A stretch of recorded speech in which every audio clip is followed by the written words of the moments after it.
네, 이번 시간에는요, 감사 세 번째 시간입니다. 잘 될수록 하나님을 기억하라.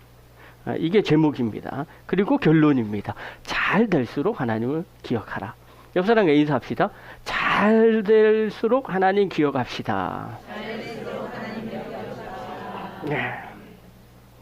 오늘 본문의 내용을 보면요, 이스라엘 백성들이 광야를 지나서 가나안 땅에 들어가서 풍요함을 누릴 때가 있을 것이다. 모세가 미리 얘기하는 거예요. 그러면서 모세가 그때를 대비해서 경고를 하는 거예요. 배불리 먹고 좋은 집을 짓고 살게 되면 여호와를 잊지 말라.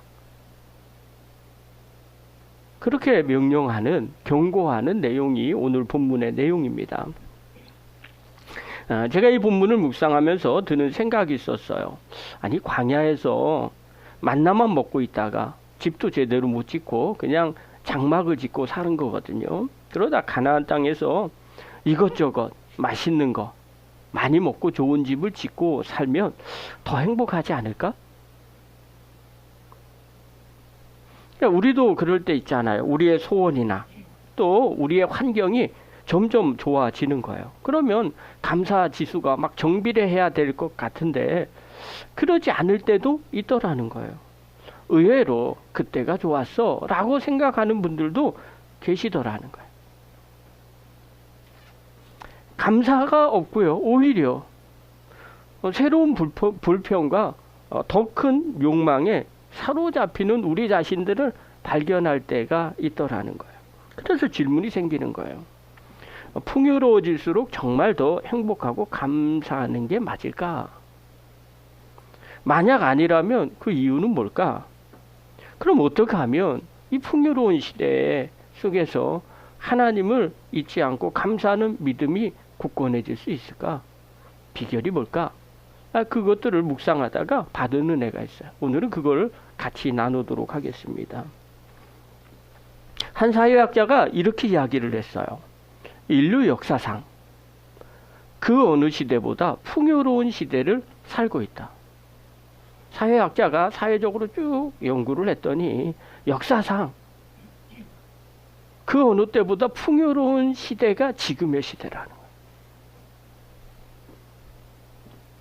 지금은요, 전 세계에 맛있는 음식을 어디서나 먹을 수가 있어요. 그냥 주문만 하면 먹을 수가 있어요. 웬만하면요, 좋은 데는 다 가볼 수가 있어요. 비행기를 타면요, 지구 반대편으로도 얼마든지 날아갈 수가 있어요. 그래서 실질적으로 보고 구경하고 있어요. 오늘도 차 운행하는데 유미하고 윤아한테 물어봤어요. 엄마가 어디쯤 가서 뭘 보고 있니? 연수를 가니까요. 그랬더니 뭐 피렌체를 갔고 베니스를 보고 그거 사진 오고 더 이상 안 오더래요. 뭐 이런 이야기를 해요. 근데 딱 머릿속에 떠올라요. 저도 가봤거든요. 거기. 옛날 같으면 제가 그랬어요. 차 타고 오면서 뭐라고 얘기했냐면 상상할 수 없는 일이 지금은 일어나고 있다는. 저희 때는요. 제주도만 가면 행복했어요. 그거는 아무나 가는 게 아니었어요. 근데 지금은요. 그렇게 너무 많이 가요. 쉽게 갑니다. 핸드폰을 가지고요. 세상의 모든 지식을 다 접근할 수가 있어요. 물질적으로요. 너무 풍요해요. 옛날에요. 왕들이나 먹었던 음식을요. 지금은요. 아무렇게나 다 먹어요. 궁중요리. 그까짓 거 옛날에는요. 왕만 먹었던 거예요. 근데 지금은요. 우리가 다 먹고 있다는 거예요. 그런데 그렇게 먹고 그렇게 살고 있는데도 불구하고 행복하다고 말하는 사람이 많지 않다는 거예요. 그게 이상한 일이에요. 혹시 이 단어 다 들어보셨겠죠? 소확행. 소소하지만 확실한 행복. 이게요, 2018년도에 대한민국 사회를 강타했어요. 어느 날 갑자기 이 단어가 나왔어요. 소확행. 2018년이에요. 왜 이게 나왔는가? 그 이면을 들여다볼 필요가 있어요. 그 전까지는요, 성공해야 된다. 잘 돼야 된다. 그리고 지금을 막 참았어요. 우리 앞으로 잘 될 거야.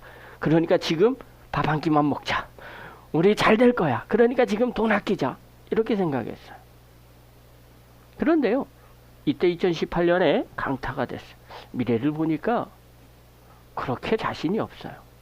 그러니 지금 거대한 성공이 아니라 지금 퇴근한 후에 마시는 세상 사람들이에요. 한 잔의 맥주. 가꾸운 빵에서 행복을 찾으려고 하는 현대인들의 모습이라는 거예요. 왜 이렇게 됐을까? 이유는 딱 하나예요. 미래에 대해서 불확실한 거예요. 그래서 그냥 작은 성취감에 그냥 만족하면서 살자는 거예요. 행복과 거리가 좀 멀어요. 여기 한 걸음 더 나가서요. 요즘에는 이런 단어가 유행한답니다. 아보아. 아무 일 없이 보내는 하루. 참나. 황당하죠? 아무 일 없이 보내는 하루래요. 이게 요즘 유행한대요. 그러니까 특별한 사건 없이 무탈하게 아무 일 없이 하루를 딱 보내는 거. 그러니까 멍 때리는 거죠. 그게 그런 일이 하루가 있으면 좋겠다는 거예요. 한 이런 게 감사할 일이에요. 그런데 지금은요, 하도 사건이 많으니까 그냥 아무 일 없이 그냥 하루 가만히 보내는 것, 이게 행복하다는 거예요. 이게요, 사람들의 정서적으로 심리적으로 얼마나 피로감을 갖고 있는지 모른다는 거예요. 여러분 생각 한번 해보세요. 풍요로운 사회가요, 어떻게 이렇게 역설적으로 평범한 일상이 소중하다고 생각하는 이런 상황까지 왔냐는 거예요. 그러면 우리가 질문을 던져야 돼요. 정말 이 풍요로움이 진짜 행복일까? 그러면 어떻게 해야 될까? 라는 거예요. 오늘 본문 신명기는요, 가나안 입성을 앞둔 이스라엘 백성들에게 모세가 전하는 고별 설교의 일부분이에요. 신명기는요, 모세가 가나안 땅을 앞두고 이스라엘 백성들에게 3번 설교하는 게 신명기예요. 자, 그러니까 여러분들이 이제 머릿속에 신명기를 읽을 때마다 뭘 생각해야 되냐면요, 아, 모세가 3번 설교했구나. 그래서 뭘 설교를 했느냐? 그냥 안 봐도 돼요. 아, 하나님이 우리를 애굽에서 인도해 내셨지. 그리고 광야에서 이렇게 저렇게 하나님이 역사하셨지. 앞으로 너희들 가나안 땅에 가면 이제 똑바로 살아라? 그 말 한 거예요. 그걸 3번 한 거예요.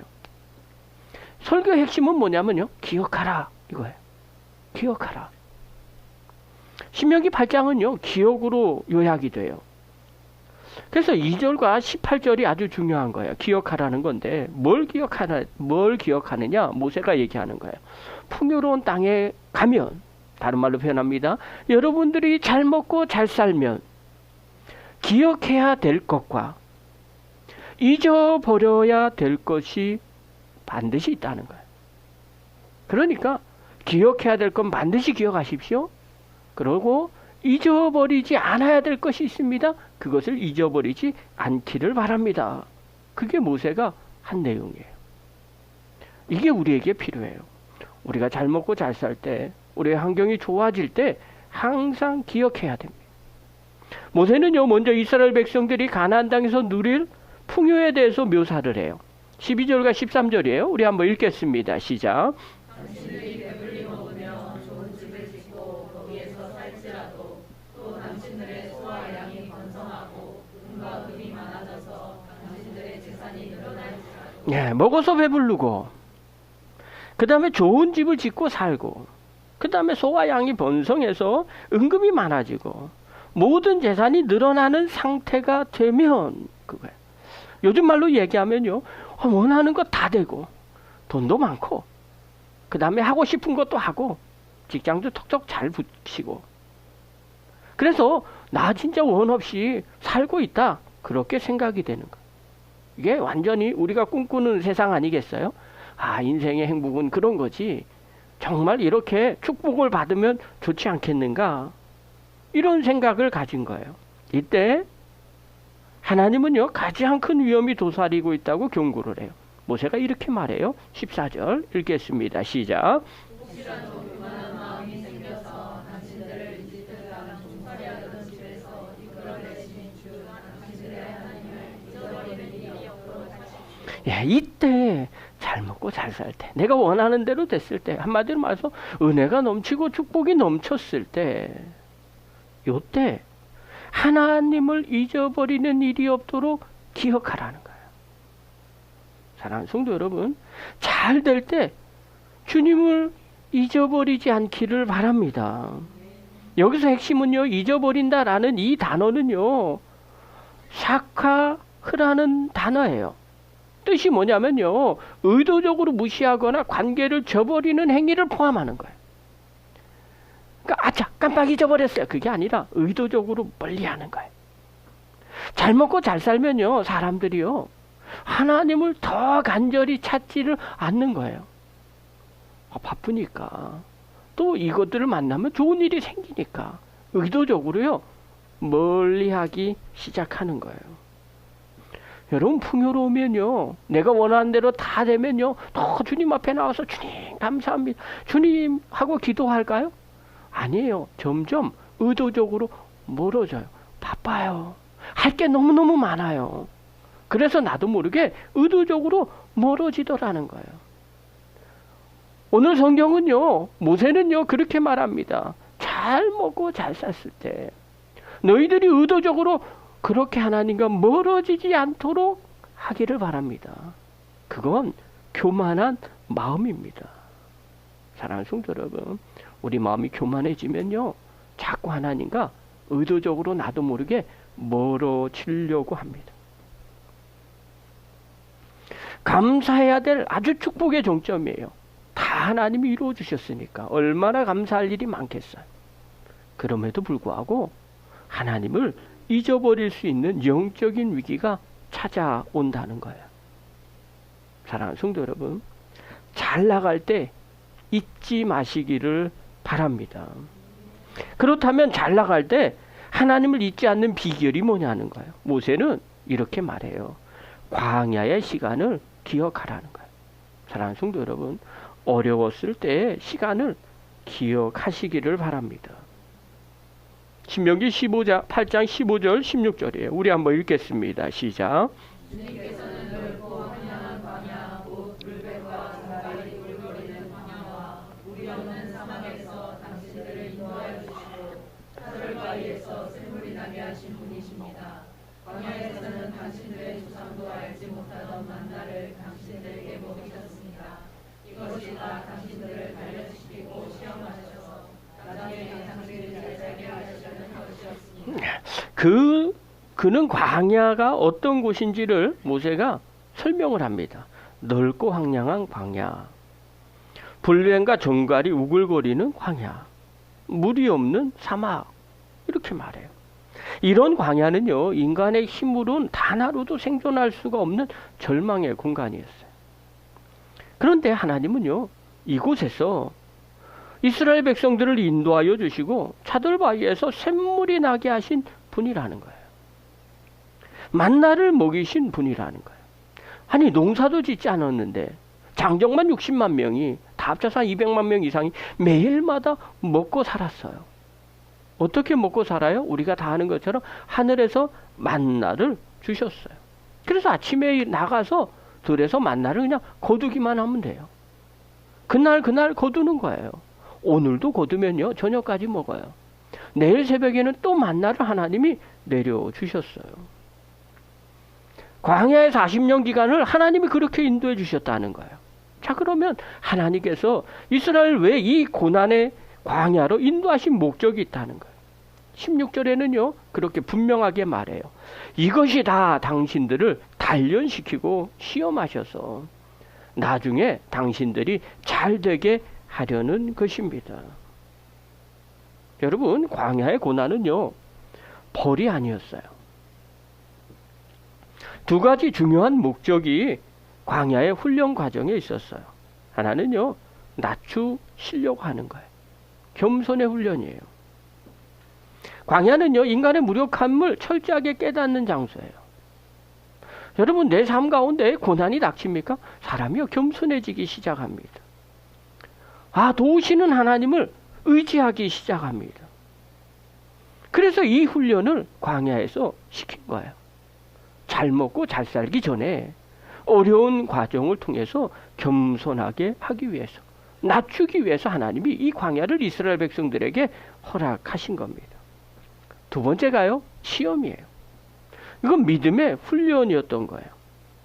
하나님은요, 만나를 통해서 그들이 하나님의 말씀을 지키는지를 시험하셨어요. 광야의 훈련 기간을 통해서 주님이 가라고 그러면 가고, 서라고 그러면 섰어요. 아침에 거두라고 그러면 거뒀어요. 어떤 사람은 욕심으로요, 많이 거두면 그 다음날 벌레가 생겼어요. 먹지 못했어요. 40년의 기간은요, 철저하게 훈련의 기간입니다. 우리가 잘 됐을 때 이때를 기억하셔야 됩니다. 우리가요, 풍요로울 때 교만하지 않고 겸손할 수 있는 이유가 여기에 있는 거예요. 하나님이 나를 그 과정 속에서 훈련시키고 인도해 주셨구나. 그러면서 모세는요, 이렇게 당부를 합니다. 17절과 18절이에요. 읽겠습니다. 시작. 당신들이 마음속으로 이 재물은 내 능력과 내 손의 힘으로 모은 것이라고 생각할 것 같아서 걱정이 됩니다. 그러나 주 당신들의 하나님이 당신들의 조상에게 맹세하신 그 언약을 이루시려고 오늘 이렇게 재산을 모으도록 당신들에게 힘을 주셨음을 당신들은 기억해야 합니다. 17절은요, 감사가 사라진 사람들의 모습이에요. 생각이에요. 어려운 과정을 통해서 지나왔다가 하나님이 우리를 풍요로운, 그리고 감사할 수 있는 조건을 만들어 주십니다. 근데 그때 사람들이 이렇게 생각을 하는 거예요. 이 재물은 내 능력과 내 손의 힘으로 모은 것이다. 우리가 그럴 때가 있어요. 기도 응답이 되고요, 또 하나님의 은혜로 문제가 해결됐어요. 그러면 교만한 사람은요, 감사가 없는 사람은 그거 내가 열심히 해갖고 된 거야 라고 생각합니다. 그러니 하나님을 기억하지 않겠죠. 그리고 하나님 앞에 감사하지 않습니다. 그러나 18절에 보면요, 믿음의 사람들은요, 이렇게 고백을 합니다. 하나님이 언약을 이루시려고 내게 재산을 불릴, 그리고 재산을 모을 힘을 주셨구나. 여러분, 재산을 모을 수 있도록 어떻게 할까요? 하나님께서 우리에게 은혜를 주신다는 거예요. 힘을 주신다는 거예요. 내가 원하는 곳에 갈 수 있게끔 하나님이 도와주신다는 거예요. 차이가 뭐예요? 내가 한 거냐, 하나님이 나에게 힘을 주셔서 그것을 한 거냐. 모세는 분명하게 얘기합니다. 내가 걱정이 됩니다. 여러분, 잘 먹고 잘 살 때 분명히 얘기할 겁니다. 내가 잘해서 이렇게 된 거야. 그러면 하나님을 잊어버릴 겁니다. 그러나 그것조차도 하나님이 힘을 주셔서 그렇게 할 수 있게 해주신 것을 기억하시기를 바랍니다. 하나님이 도와주셔야만, 하나님이 인도해 주셔야만 그 문제가 해결이 됩니다. 사랑하는 성도 여러분, 감사의 가장 근본적인 태도는 무엇이냐면요, 능력의 근원을 아는 겁니다. 내가 했다고 생각하면요, 감사할 수 없습니다. 당연한 건데요. 그러나 하나님이 인도해 주셨다고 고백을 하면요, 감사할 수 있게 되는 거예요. 그러니까요, 여러분, 감사는요, 무엇을 이루었다고 하는 것이 아닙니다. 나를 통해서 하나님이 일하시는구나, 그걸 깨달을 때 감사할 수 있는 겁니다. 내가 세상에서 무엇인가를 이루어서 감사합니까? 아니에요. 내가 이루었다고 생각하니까 교만한 겁니다. 그리고 하나님을 멀리하는 겁니다. 그러나 하나님이 나에게 능력 주시고 은혜 주셔서 내가 이 일을 할 수 있었다고 생각하는 사람은요, 하나님 앞에 감사할 수 있게 됩니다. 저는요, 여러분 삶 가운데 감사가 넘쳐나기를 바랍니다. 하나님이 어떤 분이시를 반드시 기억하시기를 바랍니다. 유대인의 랍비 쓴 탈무드에 이런 내용이 나옵니다. 어느 날 제자가요, 스승에게 물어봅니다. 스승님, 왜 사람들은 풍요로워지면 하나님을 멀리합니까? 그러자 랍비가 잠시 생각하더니 이렇게 대답을 했다는 거예요. 가난할 때는 우리 기도 어떻게 합니까? 이렇게 기도하지 않아요. 네, 이걸 표현을 합니다. 가난할 때는 하나님을 꽉 붙잡아야만 살 수 있으니까 두 손을 모으고 기도한다는 거예요. 그런데 풍요로워지면, 내가 핸드폰을 갖고 왔어요. 풍요로워지면 이걸 붙잡고 있어서 하나님 앞에 기도를 못한다는 거예요. 제가 그 얘기를 듣는데 맞아요.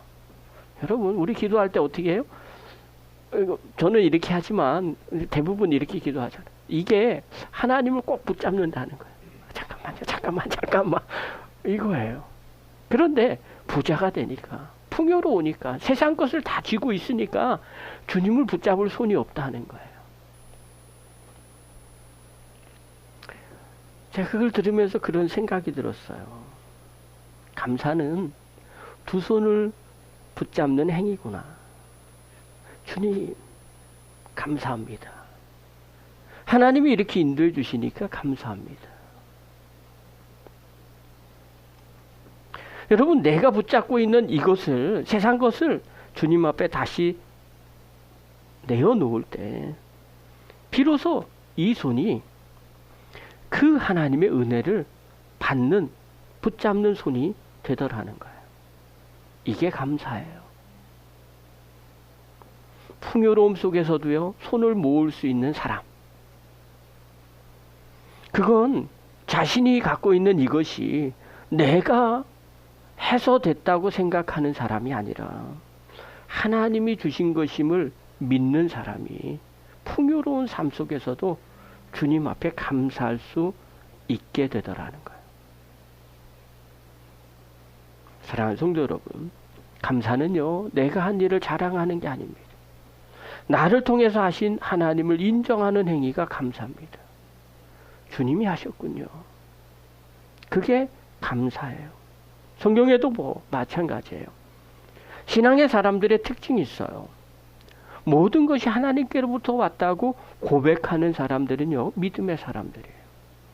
사도 바울은요, 감옥이라는 최악의 상황에서도 편지를 써요. 빌립보서 4장 12절과 13절에. 빌립보서는요, 바울이 로마의 감옥에 있었을 때 빌립보 교회에게 편지를 쓴 내용이 빌립보서예요.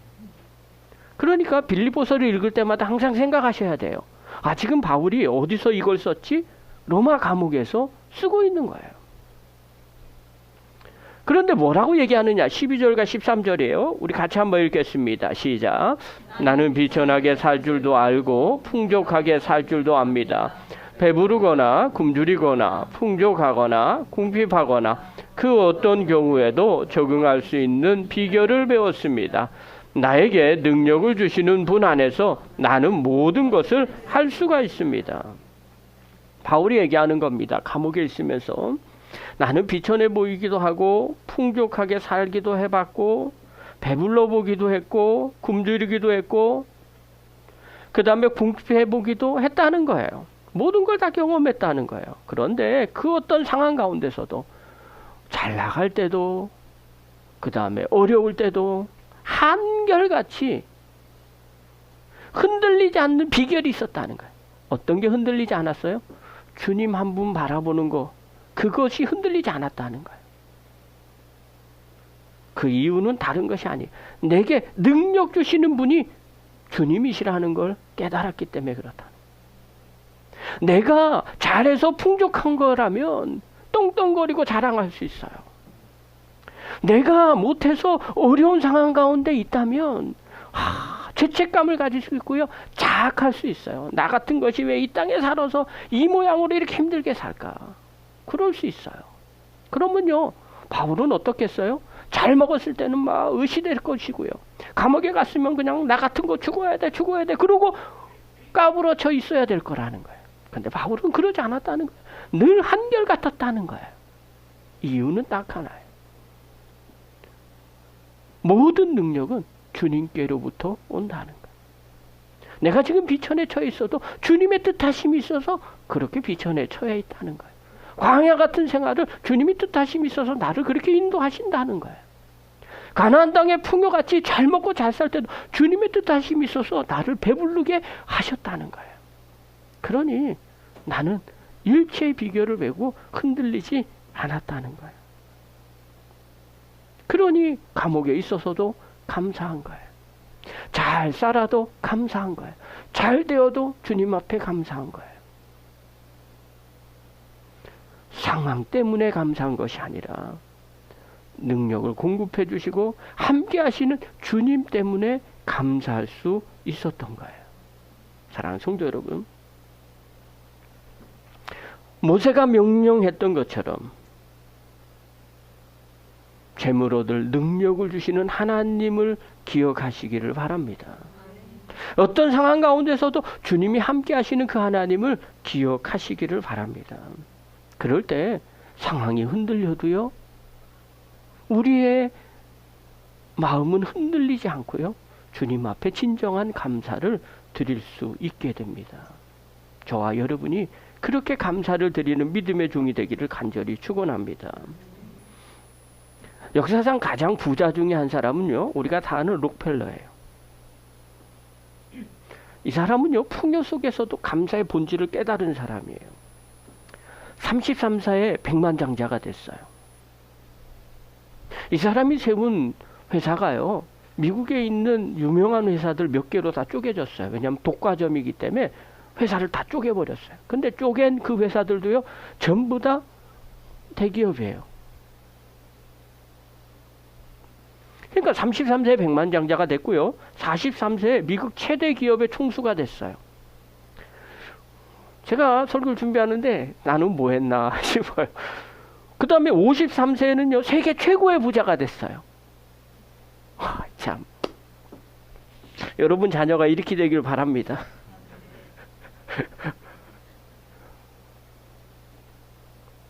그런데요, 이분 간증이에요.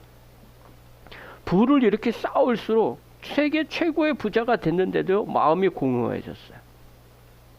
그리고요, 그가 심각한 소화불량에 걸렸어요. 불면증이 있었어요. 우울증에 시달렸어요.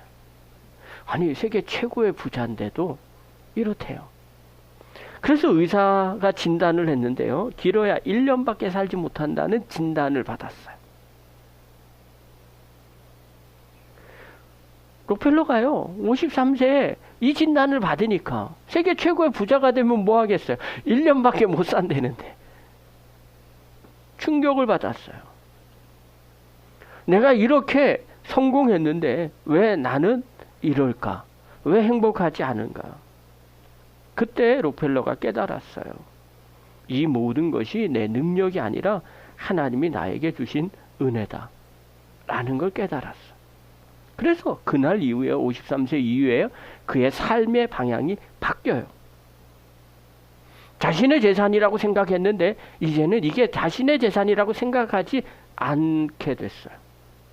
하나님이 내게 맡긴 청지기의 것이다, 하나님의 것인데 나에게 맡겼다는 이 생각을 가졌어요. 그래서 이때부터 그가 한 게 있어요. 어차피 1년밖에 못 사는 거예요. 지금까지는 내가 해서 최고 부자가 됐다고 생각했는데 그게 아니라는 걸 깨닫고 난 뒤에 그가 갖고 있는 재산을 가지고 뭘 했는지 아십니까? 시카고 대학을 설립했어요. 시카고 대학은 엄청나게 유명한 아이비리그예요. 그 다음에 록펠러 재단을 설립했어요. 그리고 뭘 하느냐? 병원을 계속 세우는 거예요. 록펠러 재단은 계속 병원을 세워요. 그 다음에 교회를 세우고 연구소를 계속해서 세우는 거예요. 왜냐면 1년밖에 못 사니까.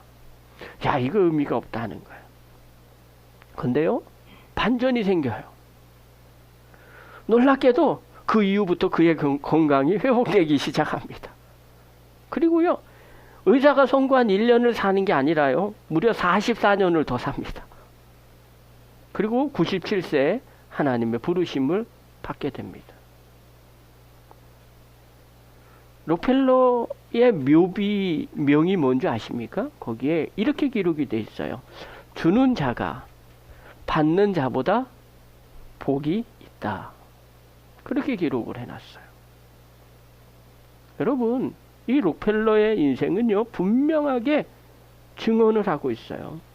내 손의 힘으로 했다는 이 교만을 깨닫고 하나님이 인도하셨다는 그 믿음으로 바뀌고 나니까 삶이 바뀌는 거예요. 그리고 인생도 바뀌는 거예요. 풍요가 교만이 아니라 오히려 감사로 바뀌었어요. 그래서 주님이 기뻐하는 그 청지기의 삶을 사니까 하나님의 은혜가 그의 삶 가운데 임하게 되는 거예요. 사랑하는 성도 여러분, 감사는요, 내가 이룬 결과가 아니라 하나님이 나를 통해서 일하신 은혜를 기억하는 태도가 감사예요. 감사는 내가 할 수 있는 것이 아니라 이제 주님 앞에 내 것을 내려놓고 주님이 하셨다는 고백이 바로 감사예요. 하나님은요, 그때나 지금이나 동일하게 일하시는 분이에요. 우리가 풍요로울 때 하나님을 기억하는 사람을 찾습니다. 그리고 그 사람을 더 축복하시는 하나님이십니다. 저는 우리 안성열림교회 모든 성도들이 그 축복의 주인공이 되기를 간절히 축원합니다. 그러면 이제 어떻게 해야 되는가? 우리가 다 깨닫고 알면 이제 생각을 해야 돼요. 여러분, 감사는요, 저절로 생기지 않습니다. 풍요 속에서도요, 감사를 잃어버리지 않으려면요, 의식적으로 훈련으로 그리고 태도를 바꿔야 됩니다. 어떤 분은요, 가만히 하고 나서 내가 그렇게 바뀌는 줄 착각합니다. 아닙니다. 힘들고 애써도요, 내가 훈련하고 태도를 바꿔야 돼요. 어떻게 하느냐? 첫 번째입니다. 감사의 눈을 열어야 됩니다. 옆 사람과 인사합시다. 감사의 눈을 엽시다. 내 능력이라는 교만한 착각을 벗어나야 됩니다. 이제부터는요, 무엇을 하든지 간에 내 능력이라는 생각을 잊어버리십시오. 하나님이 내게 능력을 주셨다고 생각하십시오. 이게 시선의 전환이에요. 광야에서 만나를 주신 분도 하나님이시고요, 가나안 땅에서 풍요를 허락하신 분도 하나님이십니다. 내가 잘해서 한 것이 아니라 하나님이 내게 능력을 주신 거예요. 기회를 주신 거예요. 또 은혜를 주신 거예요. 여러분, 우리 학생들 가운데 똑똑한 애가 있겠죠? 똑똑한 애들이 있어요. 한번 척 보면 촥 알아요. 자기 능력이라고 생각해요. 아니에요. 부모님이 또 하나님이 그렇게 주신 거예요. 어떤 애는요, 죽으라고 해도 안 돼요. 자기가 못해서 그런 게 아니에요. 어떻게 된 거예요? 부모님이, 때로 하나님이 주신 거예요. 자, 그러면 어떻게 생각해요? 똑똑한 사람은 교만하지 않을 수 있어요. 한번 딱 보면 다 아는 사람은요, 교만하지 않을 수 있어요. 이게 내 능력이 아니구나. 또 내가 열심히 읽었는데도 잘 몰라요. 그래도요, 좌절할 필요가 없어요. 그렇죠? 이거 내가 선택한 게 아니잖아요. 부모님이, 때로는 하나님이 주셨으니까. 그럼 그 다음 생각해야 되는 거예요. 뭐라고 어떻게 생각하냐면요, 하나님의 뜻하심이 있겠지. 나에게 또 다른 재능을 주셨겠지. 하나님 이걸 통해서 나에게 깨닫게 하라고 하셨겠지. 그러면요, 다른 것을 더 열심히 하게 됩니다. 그러니까 내가 한 것이 아니라 하나님이 내게 능력 주셨다는 것을 늘 기억하셔야 돼요. 그러면요, 감사는 회복되고요, 또 교만은 물러가게 됩니다. 이게 첫 번째예요. 시선을 바꿔야 됩니다. 두 번째입니다. 감사 근육을 키워야 됩니다. 감사 근육을 키운다는 건 뭐냐면요, 불평을 기도로 바꾸는 연습을 해야 됩니다. 근육이 생기면요, 웬만하면 그냥 넘어갑니다. 감사도요, 근육처럼 훈련할수록 강해집니다. 예를 들면요, 제가 사용하는 것이 하나 있어요. 어려운 문제를 만납니다. 힘든 일을 겪게 됩니다. 그러면 저는 어떻게 하냐면요, 다 그런 거야. 이렇게 얘기합니다. 인생 사는데 다 행복해집니까? 아니잖아요. 다 그런 거야. 어떤 분이 저한테 그랬어요. 감리사 사역을 하면서 쉽게 합니다. 제가 그랬어요. 다 그런 거야. 안 좋게 생각하는 사람은 왜 없겠어요? 아니 100이면 100 다 저를 좋아할까요? 착각이에요. 옆 사람과 인사합시다. 원수는 늘 있어요. 안 그래요? 당연히 있는 거예요. 그러면 그냥 넘어갈 수 있어요. 여러분, 일이 너무 많아서 힘들다고 생각할 때 어떻게, 일이 너무 많아 힘들어, 이렇게 생각하지 말라는 거예요. 감사의 근육을 키우라는 거예요. 하나님, 제게 일할 수 있는 힘과 능력을 주시니 감사합니다. 이 일을 통해서 하나님께 영광을 돌리고 지혜와 능력을 더하여 주시옵소서. 그러면요, 일이 즐거워져요. 이걸 통해서 잘하면요, 영광이 나타나게 됩니다. 자녀가 속을 썩어서 화를 내요. 어떤 분이 저한테 그래요. 자녀들이 잘 커서 얼마나 좋아요. 제가 속으로 그랬어요. 속 터집니다. 왜냐면 제 마음대로 다 되겠습니까? 아니요, 안 될 때 있어요. 자녀가 어떻게 부모 마음대로 딱 100% 그렇게 됩니까? 일찌감치 포기했어요. 일찌감치 포기했어요. 어떻게 포기를 했느냐? 하나님이 주신 선물이지 않습니까? 선물인지 잘 모르겠지만 하나님이 주신 선물이지 않습니까? 그러니까 주님께서 알아서 하십시오. 그렇게 기도했어요. 그랬더니 주님이 알아서 하십니다. 은혜 주실 때 은혜 주시고요. 만날 때 만나게 하시고요. 깨달을 때 깨닫게 해주십니다. 100%는 아닙니다. 그런데 그렇게 마음을 가지면 편해집니다. 감사가 넘쳐날 수 있어요. 속을 썩여서 화를 낼 때요, 계속 같이 속썩여 화내고 막 불평하고 원망하면 아무 일도 안 일어납니다.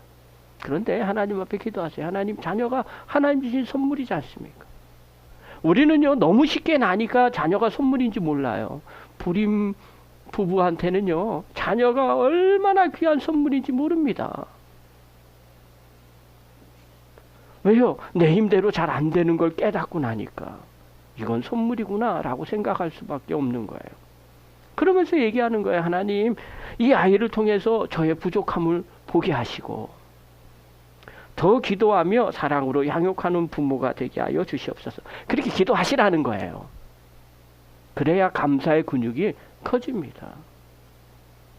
경제적으로 너무 빠듯해요.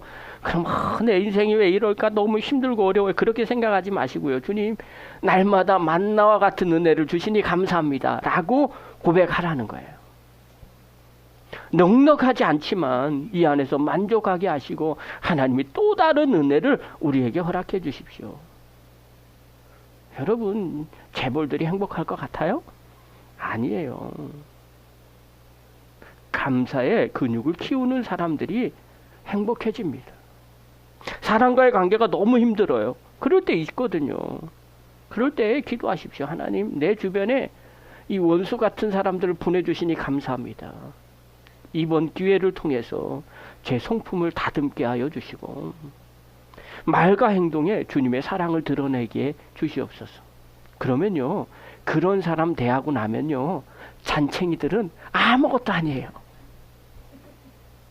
그렇게 바뀝니다. 그게 훈련이에요. 몸이 아프고 피곤해요. 그러면 내 인생이 왜 내 몸이 이렇게 힘들고 어려워요. 그때 기도하세요. 하나님, 여전히 숨을 쉴 수 있게 해주신 것 감사합니다. 죽으면 숨 못 쉬어요. 그렇게 기도하세요. 그리고 난 다음에 이 연약함으로 저를 깨닫게 해주시니 감사합니다. 몸 잘 관리해서 살 수 있게 해주십시오. 그러십시오. 어저께도 어느 목사님이 저한테 그래요. 목사님, 그럼 저한테 하는 얘기예요. 운동을 열심히 해야 튼튼해집니다. 그러면서 저를 보십시오. 제가 태국도 갔다 오고 그 다음에 새벽에 비행기 타고 와갖고 체육대회 나가고 운동하고 그 다음에 뭐 이거 하고 저거 하고 지금까지 계속 이거 하니까 끄떡없습니다. 그러는 거예요. 그래서 제가 한마디 했어요. 그러다 한순간에 죽어. 그러면서 그 다음 얘기를 하는 거예요. 사모님은 깔아앉아 있다는 거예요. 너무 힘들어서. 그래서 제가 그 다음 얘기했어요. 사모님이 더 오래 사실 거야. 왜요? 조금만 아파도요, 몸이 알아요. 그래서 관리할 수 있게 돼요. 여러분, 이게 나쁘다고만 생각하지 마십시오. 물론 건강하면 좋아요. 그런데요, 그 연약함도요, 때로는 나에게 도움이 돼요. 그리고 기도하세요. 하나님, 진짜 힘의 근원인 하나님만 생각하게 해주십시오.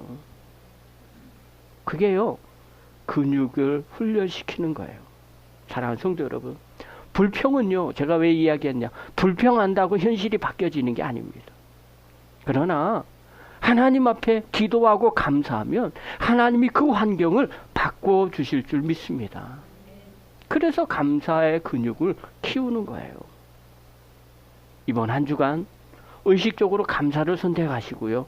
또 훈련하셔서 우리의 삶이 불평과 결핍의 쳇바퀴채로 돌아가는 것이 아니라 하나님이 주시는 그 은혜를 누리며 살아가는, 그래서 잘 될 때도 하나님 바라보고 감사할 수 있는 믿음의 거룩한 종들 되기를 간절히 축원합니다.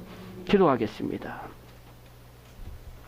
하나님 아버지, 은혜를 감사드립니다. 우리의 삶 가운데 혹여나 우리가 너무 교만해서 내가 무엇을 했다고 또 내 능력이라고 교만해서 하나님을 잃어버리는 자가 되지 않게 하여 주시옵소서.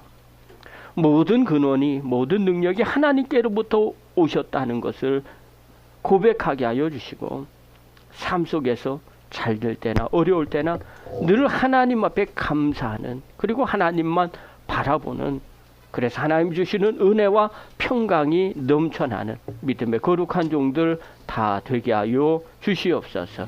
예수님의 이름으로 감사하며 기도하옵나이다. 아멘.